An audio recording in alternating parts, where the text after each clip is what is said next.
وبرکاتہ۔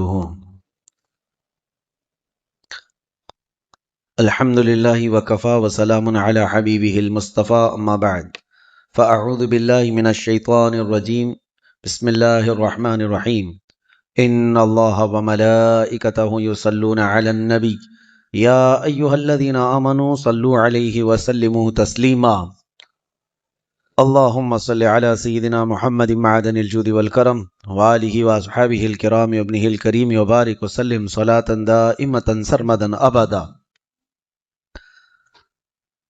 بحمدہ تعالی و بکرم مصطفیٰ صلی اللہ تعالی علیہ وسلم معمول کے مطابق آج بھی ہماری تلاوت ہوئی۔ غالباً آپ حضرات سننے والے اگر ہوش میں ہیں تو آپ خود ہی بتائیں آج کتنے پارے ہوئے ہوں گے۔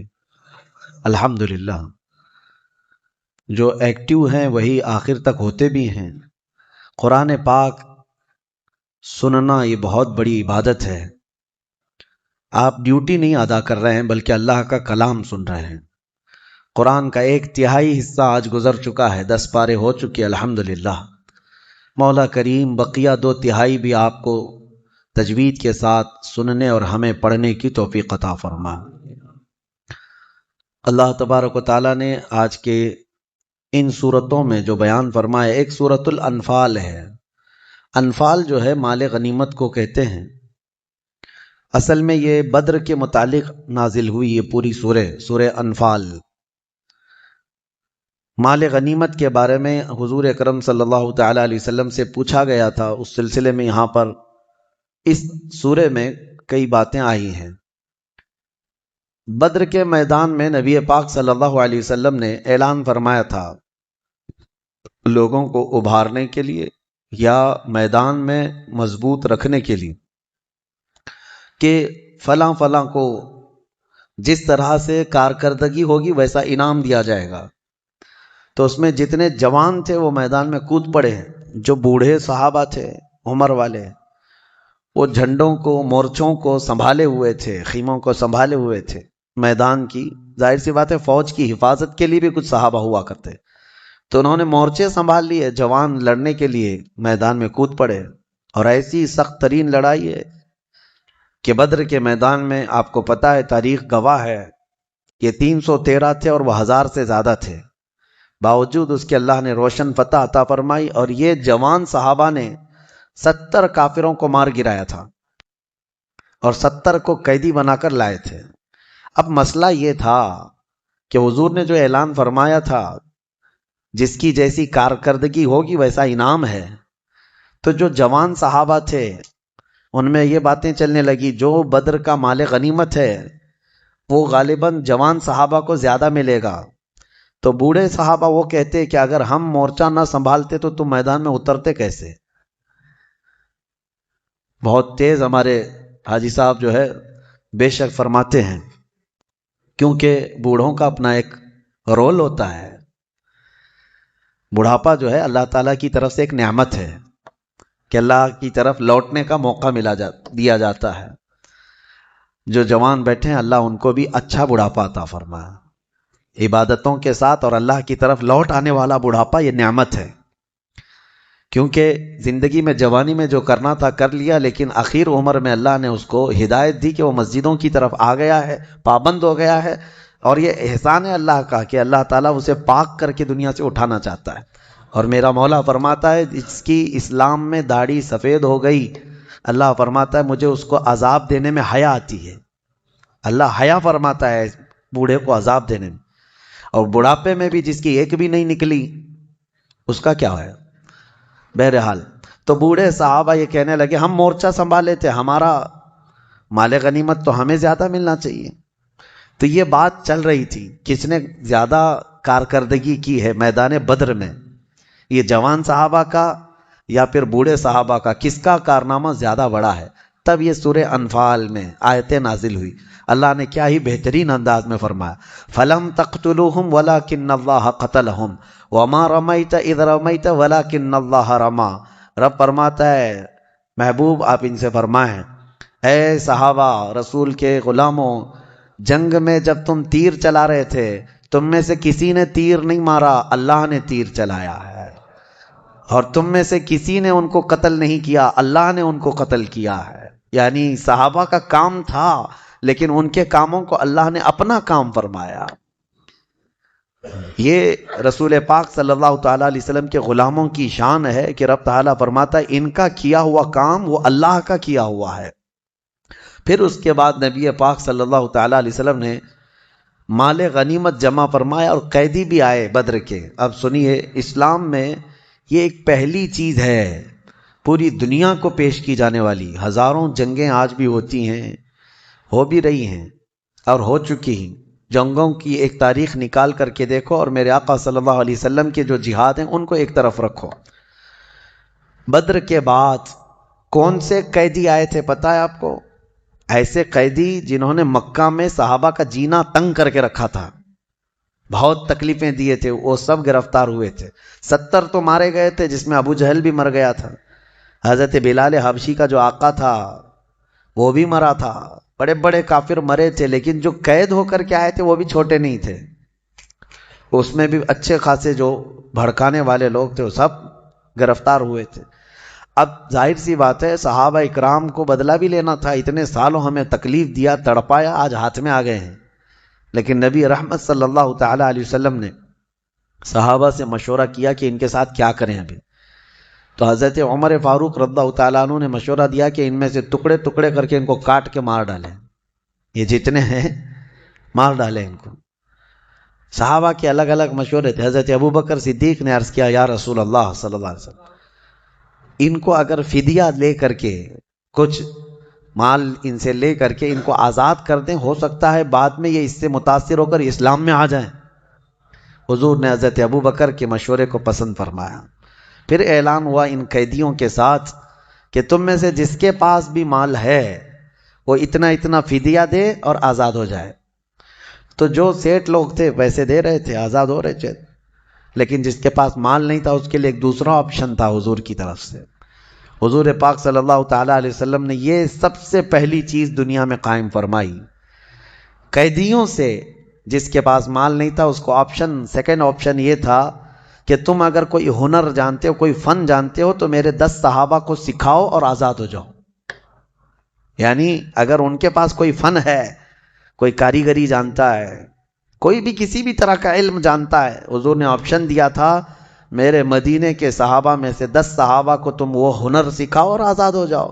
قیدیوں سے بھی کام لینا اور علم لینا یہ نبی پاک صلی اللہ علیہ وسلم کا ریولیشن ہے، اس سے پہلے کسی نے یہ کام نہیں کیا ہے۔ اور اس کے بعد میں آپ کو بتاؤں انصاف کے ترازو پر سب کو برابر رکھا گیا۔ اتفاق ایسا کہ ان قیدیوں میں خود رسول اللہ کے چچا عباس بھی گرفتار ہو کر آئے تھے، وہ ایمان لائے ہوئے نہیں تھے، ایمان لائے ہوئے نہیں تھے، گرفتار ہو کر کے آئے۔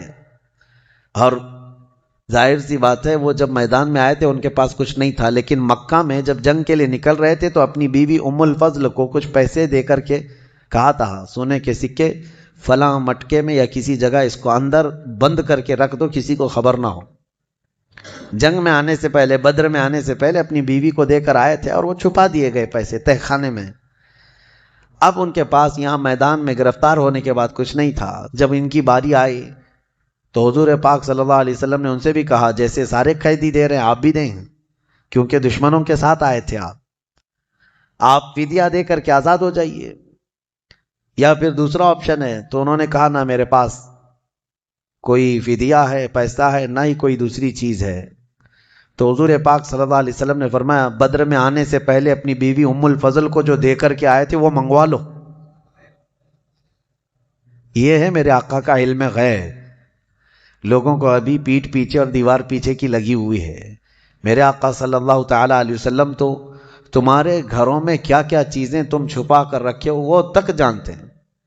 حضرت عیسیٰ علیہ السلام فرماتے ہیں، قرآن میں موجود ہے وَأُنَبِّئُكُم بِمَا تَأْكُلُونَ وَمَا تَدَّخِرُونَ فِي بُيُوتِكُمْ۔ حضرت عیسیٰ علیہ السلام کا یہ فرمان قرآن میں آیا ہے، وہ خود کہتے ہیں میں تمہیں وہ سب چیزیں بتا دوں گا جو کچھ تم گھروں میں کھاتے ہو اور جو جمع کر کے رکھتے ہو۔ جب عیسیٰ علیہ السلام اتنا جانتے ہیں تو کیا میرے نبی پاک صلی اللہ علیہ وسلم اپنی امتیوں کے احوال نہیں جانتے؟ یقیناً جانتے ہیں۔ رسول رحمت صلی اللہ تعالیٰ علیہ وسلم نے جیسے ہی یہ فرمایا، حضرت عباس کیا کہتے؟ جواب کچھ بھی نہیں تھا. فوراً کہنے لگے میں ایمان لاتا ہوں. نبی پاک صلی اللہ تعالی علیہ وسلم کی بارگاہ میں پھر ان کو آزاد کر دیا گیا، اور جو کچھ قیدی بچے تھے جن کے پاس دونوں بھی چیزیں نہیں تھیں ان کو مدینہ لایا گیا، اور قید خانہ کہاں تھا؟ مسجد نبوی میں رکھا گیا. کاش ہم کو وہاں قید کر دیا جائے زندگی بھر. مسجد نبوی میں قید کر دیا گیا. اب ہماری تمنا ہے کہ ہم مسجد نبوی میں قید ہو جائیں. وہ تو زمانہ رسول اللہ کا تھا. حضور ہر نماز کے لیے مصلی پر آیا کرتے تھے، جایا کرتے تھے. وہ کیسی جیل ہے، بلکہ وہ حقیقی جنت ہے. جب ان قیدیوں کو لے جا کر کے وہاں رکھا گیا، مسجد نبوی کے ایک کنارے باندھ دیا گیا تھا. میرے عزیزوں، میں یہ بات اس لیے عرض کر رہا ہوں، دنیا آج اسلام کے اوپر جو انگلیاں اٹھاتی ہے کہ یہ کاٹتے ہیں، مارتے ہیں، ذرا وہ اپنے گریبان میں جھانک کر کے دیکھ لیں. جنگوں کے قیدیوں کے ساتھ یہ ظالم کیا کیا حرکتیں کرتے ہیں تمہیں پتہ ہے؟ گوانتانامو بے جیل دنیا کی سب سے بدنام، ابو غریب جیل، یہ امریکہ کی وہ جیلوں کا ذکر میں کر رہا ہوں جن میں انسانیت سے گری ہوئی حرکتیں کی گئی ہیں قیدیوں کے ساتھ. عراق کے جو فوجی گرفتار ہو کر آئے مسلمان، ان کو پیشاب پلایا گیا ہے. بہت سخت ترین، جانوروں کے ساتھ بھی یہ سب نہیں کیا جاتا. بہت گندی حرکتیں ان قیدیوں کے ساتھ کی گئی جو مسلمان قید ہو کر کے آئے. انسانیت سوز، اخلاق سوز حرکتیں، یہ سب چیزیں ہسٹری میں آج بھی موجود ہے، اور جس کے سامنے بھی یہ ذکر کرو وہ شرم سے پانی پانی ہو جائے گا. یہ کس کی حرکتیں ہیں؟ سپر پاور کی، جو دنیا کو اخلاق تقسیم کرنے کی بات کرتے ہیں، دنیا کے درمیان اپنے کیریکٹر پھیلانے کی بات کرتے ہیں، اور اسلام پر وہ بلیم کرتے ہیں. اسلام میں تو یہ حق اتنا احترام دیا گیا ہے کہ جنگوں سے جو قید ہو کر کے بھی آئے گا اس کو فنڈامنٹل رائٹس ہوں گے، اس کے بنیادی حقوق، اس کے کھانے پینے اور اس کی ساری چیزوں کے حقوق رکھے جائیں گے. یہ نہیں کہ کوئی قیدی آ گیا تو اسے بھوکا پیاسا مار دیا جائے گا. پہلے کے دور میں یہ بھی تھا کہ جو جنگوں میں قید ہو کر کے آتے تھے ان کو آگ میں جلایا جاتا تھا، ان کے ٹکڑے کیے جاتے تھے. اور حیرت کی بات ہے، اسلام کے جہاد جہاد جہاد کا پروپیگنڈا اتنا پھیلا دیا دنیا میں ان ظالموں نے، اور حد تو یہ ہے کہ ہمارے لوگ بھی ڈرنے لگ گئے، علماء بھی جو ہے بات کرنے سے خوف کھانے لگ گئے. ارے لفظ جہاد بولیں تو کل کہیں ہمیں گرفتار کر کے نہ لے چلے جائیں، کیونکہ یہ دجالی میڈیا نے ایسا پروپیگنڈا پھیلایا ہے جیسے دنیا میں سب سے زیادہ ہم نے قتل کیا. آپ کو میں تاریخ بتاؤں، تاریخ آپ کو پتا ہے، world war first and world war second, اس میں کتنے قتل ہوئے تھے؟ سرچ کر کے آپ خود محسوس کر لیں گے، پتا چلے گا آپ کو. فرسٹ ورلڈ وار، عالمی جنگ جو ہوئی، جنگ عظیم، پہلی جنگ عظیم، پوری دنیا اس میں ملوث رہی. اس میں تقریباً 3 کروڑ لوگ مارے گئے ہیں. کروڑ کی بات کر رہا ہوں، لاکھ نہیں. 3 کروڑ لوگ متاثر ہوئے، زخمی ہوئے، مارے گئے. اور دوسری جنگ عظیم میں تو 5 کروڑ سے اوپر لوگ.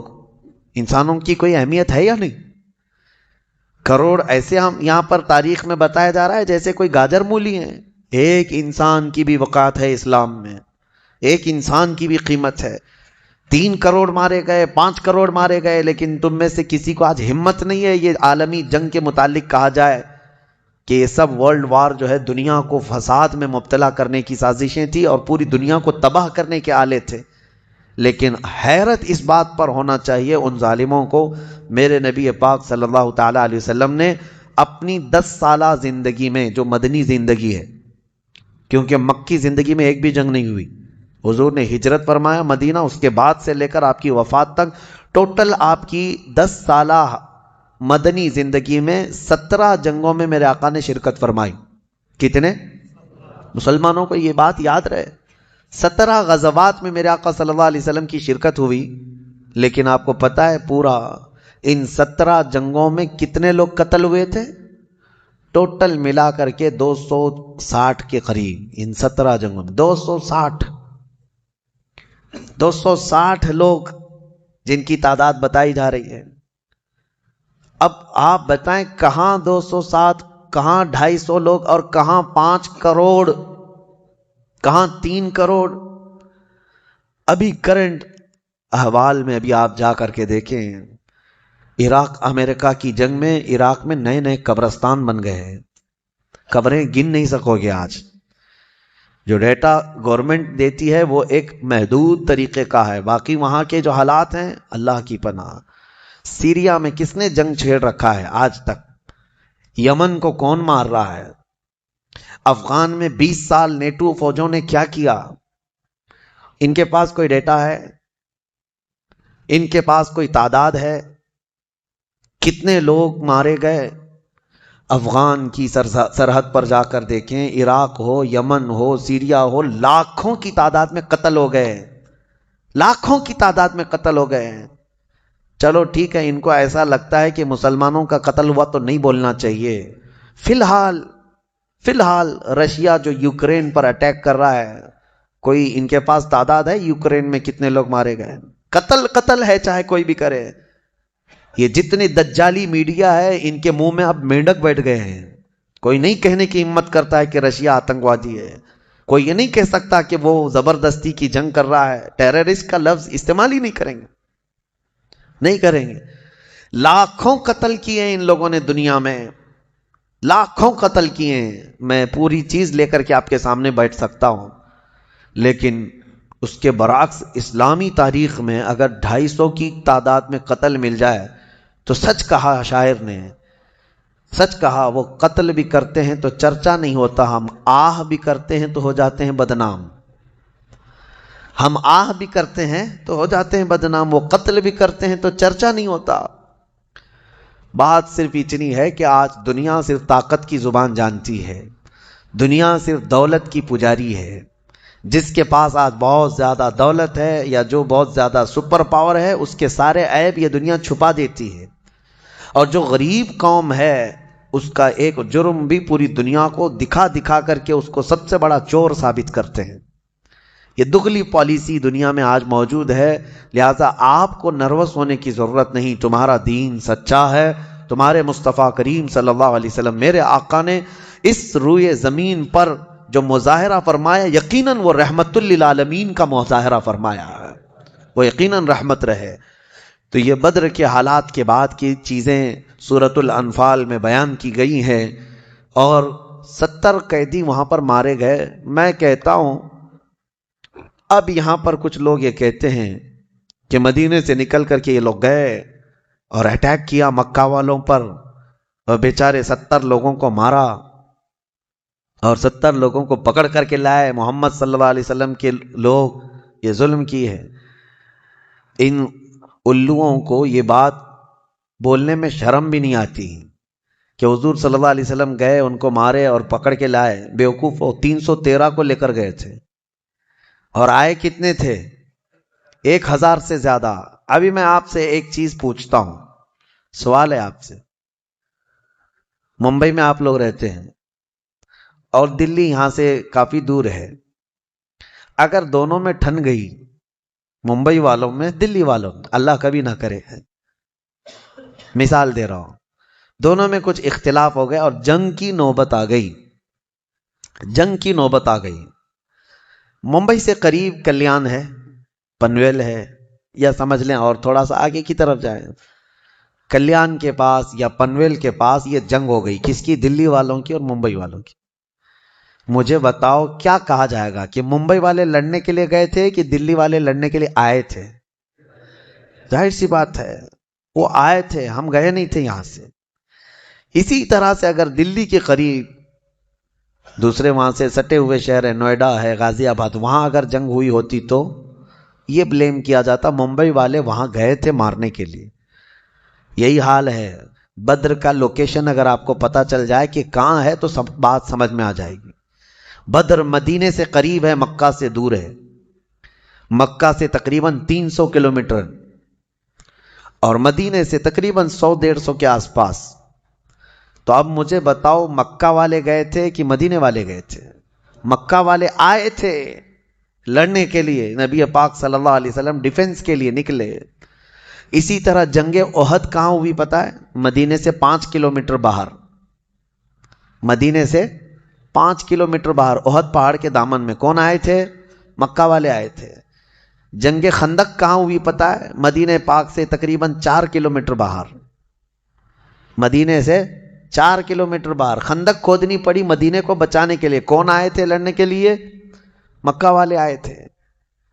اب مجھے بتاؤ جو بار بار مدینے پر اٹیک کرتے ہوں، ہر بار حضور پاک صلی اللہ علیہ وسلم اور ان کے صحابہ کو مکہ چھوڑنے کے بعد بھی مدینے میں آ کر کے فساد مچاتے ہوں، تو کیا ایسوں کے خلاف تلوار اٹھانا جائز نہیں ہے؟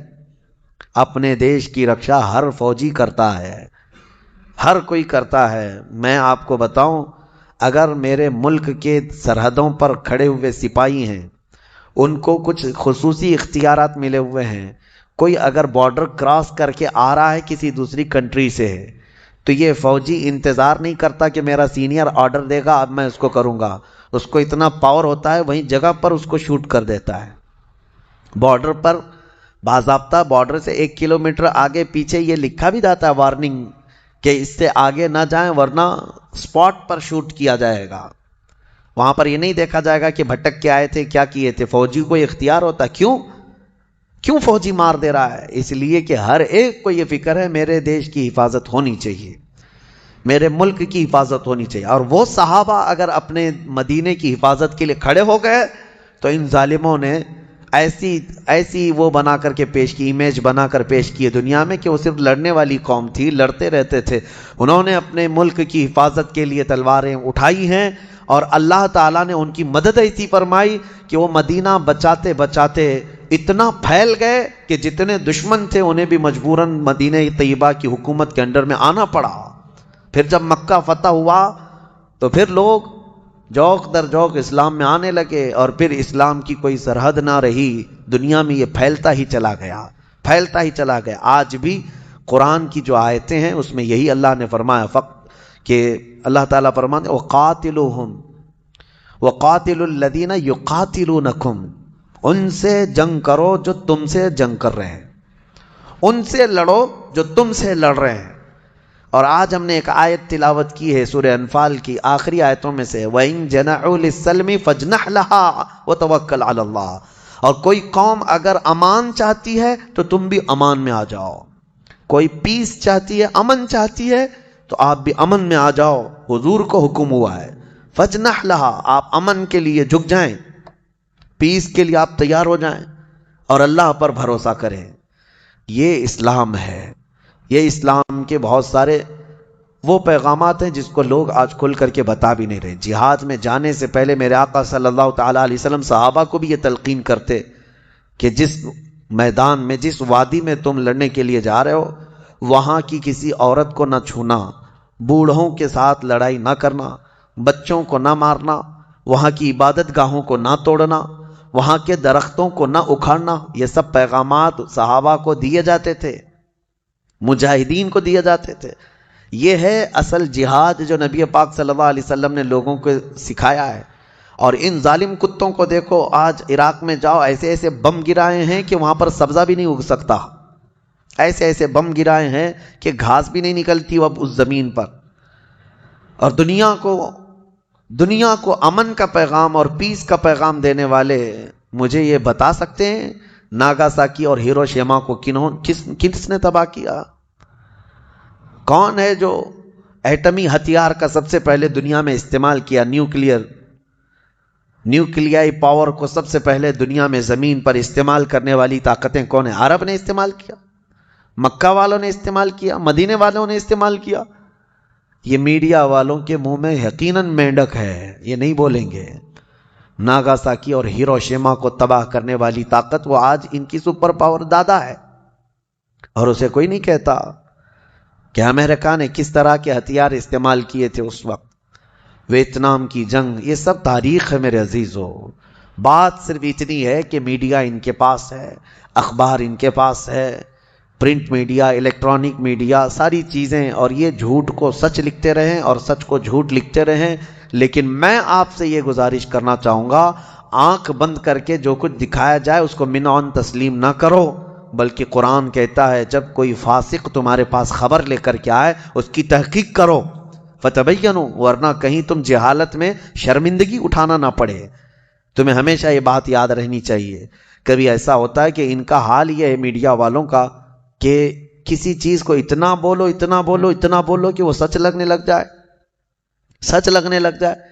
جیسے کہ پرانے زمانے میں کہا گیا ایک آدمی بکرا خریدا, 4 ٹھگی جو ہے پلان کے اعتبار سے راستے میں کھڑے ہو گئے کہ کسی نہ کسی طرح اس کا بکرا حاصل کرنا ہے. سب جو ہے فاصلے پر کھڑے ہو گئے. پہلا ملا بکرا جو خرید کے لے جا رہا تھا, بیچارہ بھولا آدمی تھا. اس کو دیکھتے ہی یہ ٹھگی نے کہا میاں کتا کتنے کا لیے؟ وہ غصے میں کہنے لگا کتا دکھ رہا ہے, میں نے بکرا خریدا ہے, بکرا ہے یہ. کہا ارے میاں کتا ہے. تو بحث ہوئی تھوڑی سی, بہت تکرار ہوئی. بہرحال وہ ٹھگی تو چلا گیا. اب یہ جو ہے لے کر کے نکلا, کندھے پر لے کر کے بکرے کو چلنے لگا. آگے پلان کے مطابق دوسرا کھڑا تھا, اس نے کہا میاں کتا تو بہت اچھا ہے آپ کا. اس نے کہا یہ کیا ہو گیا لوگوں کو؟ پھر اس سے تھوڑی بہت بحث کیا, لڑا کہ تم کو کیا ہو گیا کہ میرے بکرے کو کتا کہہ رہے ہو, میں بکرا لے کر کے آیا ہوں. وہ ٹھگی ہنسنے لگا, تم کو لگ رہا ہوگا لیکن ہے وہ کتا. یہ کہہ کر کے وہ چلا گیا. 2 جب ہو گئے تو دل میں شک آنے لگ گیا, میں نے کتا تو نہیں خریدا. اس کو پکڑ کے تو دیکھا, جگہ جگہ سے سب بکرا ہی دکھا. خیر دل کو اپنے منا لیا, چلا. تیسرا ٹھگی کھڑا تھا, اس نے کہا میاں بہت خوبصورت کتا لے جا رہے ہو, گھر کے لیے لیے ہیں یا کسی اور چیز کے لیے؟ بالکل نارمل انداز میں. اب اس کو تھوڑا اور زیادہ شک ہو گیا. پہلا بولا تھا, دوسرا بولا تھا, اب تیسرا بھی بول رہا ہے. میری آنکھوں کا قصور تو نہیں ہے کہ کتا ہی ہے یہ. کندھے سے اتار دیا, بحث نہیں کیا. گھر قریب تھا, گھر کے پاس ہی وہ چوتھا ٹھگی بھی کھڑا تھا, وہ آخری تھا. اس نے کہا کہ میاں کتنے کا کتا لائے آپ نے؟ یہ کتا تو میں بھی ڈھونڈ رہا تھا, اس طرح کا کتا ملتا نہیں ہے. وہ بیچارہ چھوڑ کے بھاگ گیا. کہا لے لو بھائی, یہ کتا مجھ سے غلطی ہو گئی, میں بکرا لانے گیا تھا, کتا آ گیا. تھا بکرا ہی, لیکن بیچارہ وہ کتا وہ چھوڑ کر کے چلا گیا. وہ چاروں ٹھگیوں نے اپنے اپنے پلان کے مطابق اس کا بکرا حاصل کر ہی لیا. وہ خالی ہاتھ گیا. میں آپ کو کہتا ہوں دنیا 1000 بھونکے, کبھی تم اپنا بکرا چھوڑنا مت. تمہارے پاس جو بکرا ہے وہ چھوڑنا مت. دنیا کو بھونکتی ہے, بھونکنے دو. جہاد, ہاں ہے میرے پاس جہاد. نماز, ہاں ہے نماز سب سے بہترین عبادت. داڑھی, ہاں سب سے بہترین چیز ہے مرد کے لیے. ان کے بھونکنے سے تم اٹھا کر کے کیوں نالیوں میں پھینکتے ہو؟ ان سے کہو نہیں. کچھ لوگ یہ تمہیں بار بار ٹونٹ ماریں گے کہ یہ کیا ہے داڑھیوں کا, پرانا زمانے کا طریقہ ہے. کہو تم اپنی چوٹیاں سنبھالو, ہم اپنی داڑھیوں میں خوش ہیں. نبی پاک صلی اللہ تعالیٰ علیہ وسلم کی سنت مبارکہ. اس طرح سے کچھ چیزوں کو ٹارگٹ کر کے تم سے دور کیا جاتا ہے. اور یہ دنیا کی جو خبریں دینے کے لیے بٹھائے گئے ہیں, یہ سب وہی ٹھگی ہیں جو بکرے لینے بیٹھے ہوئے ہیں. میڈیا میں جتنے چینل میں بیٹھے ہیں سب ٹھگی ہیں, تمہارے بکرے لے لیں گے. اس لیے ان کے کتا کہنے سے تمہارا بکرا کبھی کتا نہیں بنے گا. یہ بات ہمیشہ ذہن میں رکھے. اللہ کریم ہم سب کو علم نافع اور عقل کامل عطا فرمائے. سورہ توبہ کی ہم نے تلاوت کی ہے. سورہ انفال کے بعد سورہ توبہ. سورہ توبہ قرآن کی ایک ایسی سورت ہے, 114 سورتوں میں ایک ہی سورہ ایسی ہے جس کے شروع میں بسم اللہ نہیں پڑھی جاتی. جس کے شروع میں بسم اللہ نہیں پڑھی جاتی. ہر سورہ کے شروع میں بسم اللہ پڑھی جاتی ہے. اس کی حکمت اللہ اس کے رسول بہتر جانتے ہیں. قرآن میں اسی طرح سے آئی ہے. جب حضور نے لکھوایا اس کو تو بسم اللہ کے ساتھ نہیں لکھوایا. پہلے جواب تو یہی ہے. اور بعض نے یہ کہا ہے کہ یہ سورہ جو شروع ہو رہی ہے آیات غضب ہے, اس میں اللہ کے غضب کا اظہار ہے کفار و مشرکین پر. اور بسم اللہ چونکہ آیت رحمت ہے, بسم اللہ الرحمن الرحیم, اللہ کی رحمت کا ذکر ہے بسم اللہ میں, تو آیت رحمت ہے بسم اللہ, اور آیت غضب دونوں کو ملانا مناسب نہیں. اس لیے بعض بزرگوں نے فرمایا سورہ توبہ کے شروع میں بسم اللہ نہیں پڑھی جاتی. سورہ توبہ کا جو میٹر ہے وہ خاص طور پر ایک آیت ان کو بہت چبھتی ہے, اس کا بھی میں خلاصہ بیان کرتا ہوں. اس میں یا ایھا الذین آمنوا انما المشرکون نجس فلا يقربوا المسجد الحرام بعد عامهم ھذا. یہ حضور پاک صلی اللہ تعالی علیہ وسلم پر نازل ہوئی. اللہ نے فرمایا اے ایمان والو, بے شک مشرک نجس ہیں. کیا ہے؟ نجس ہیں.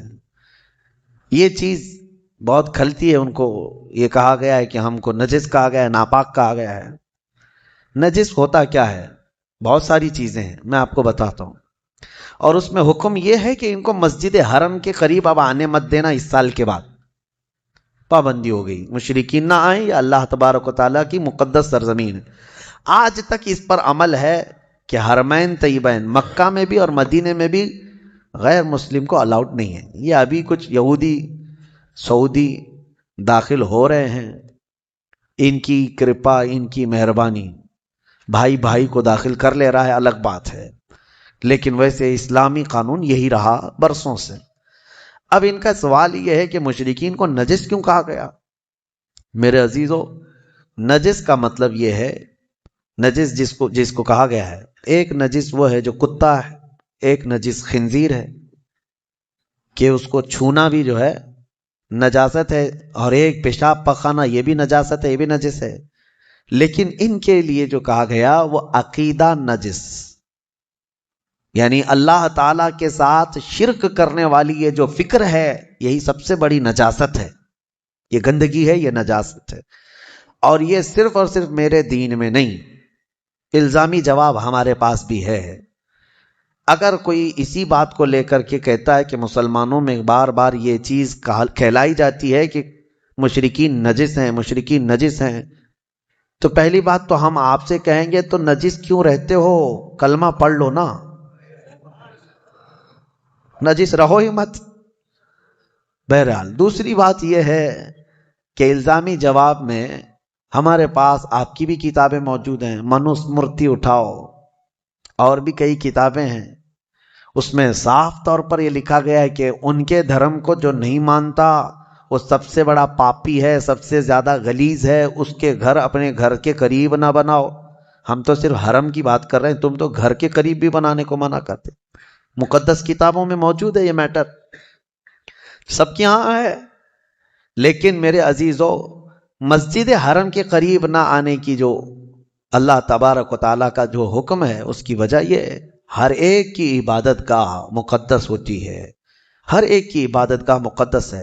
ہمارے لیے ہماری عبادت گاہ مقدس ہے، اور اللہ تعالیٰ نے اس زمین کو پاک فرمایا ہے، پاک فرمایا ہے۔